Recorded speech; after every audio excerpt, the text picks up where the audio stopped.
Hi, Sam here from Android Authority, and today I'm doing a video comparison between the newly released Samsung Galaxy S3 and the HTC One X. First off, how the phones feel to hold. Both phones are very light. The HTC One X is a unibody design, which gives it that sort of finer finish feel, and the Samsung Galaxy S3 has a removable back, but still feels very smooth to hold regardless. Now I'm going to turn them both on to give you an idea of the boot up time.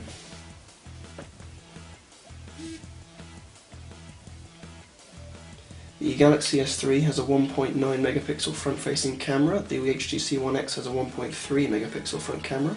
Both have 8 megapixel rear-facing cameras, and both have the new burst shot feature. The screen on the One X is 4.8 inches with 1280 by 720 pixels, and the Samsung Galaxy S3 has the same amount of pixels spread across 4.9 inches. As it says here, the One X has Beats audio, whilst the S3 only has a single speaker. And as you can see, the S3 boots up using TouchWiz much faster than Sense 4. There we go, give them a moment to settle.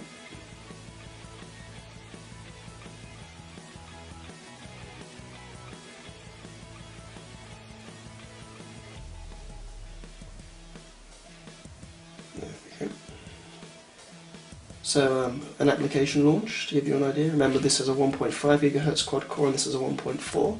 One of my favourite apps, Reddit Sync, at the same time. As you can see there, the One X loads slightly faster, but only marginal.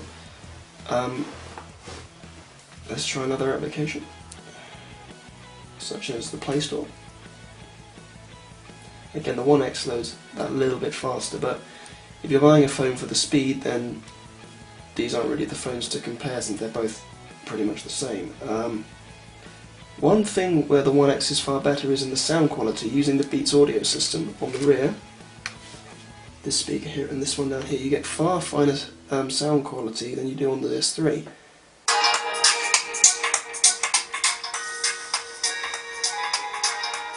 Let's play a sample.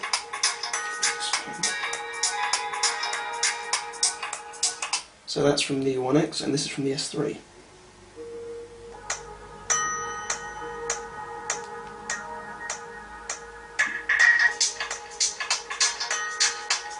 Slightly tinnier, not quite as clear as it is on the One X. Now a camera test for you. They're both 8 megapixel cameras. Front facing. There we are. Here's the old S2, the S3's little brother, which, something to remark upon, the home key is much nicer than on the new S3. So, let's do a landscape photo. Take care of this pattern on the table.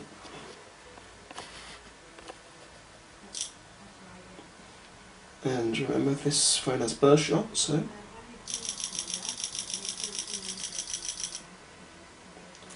I took about 30 photos in one there. Very useful for any situation where you need to take several photos at once. It also has the best shot feature, where it, I think, automatically detects which was the best and then saves it for you and deletes the others. Or does it? Yep, deletes the other ones. Similarly, on the S3, you have a burst shot feature which doesn't rest under the same button on screen as the single shot. You have to select burst shot separately. You can turn on best photo, and as you can see, instead of making the sound, it just takes 8 photos with a progress bar on the bottom. Once it's taken and you click OK, it doesn't choose it automatically for you. It recommends it, but you then still have to select the one which it deems best and click Done to save it.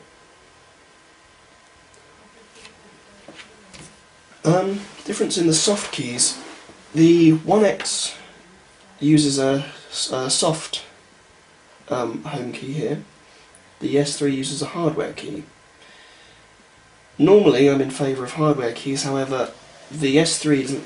They did in my opinion, a very bad home key. It's very plasticky, very tacky, and it springs back rather poorly.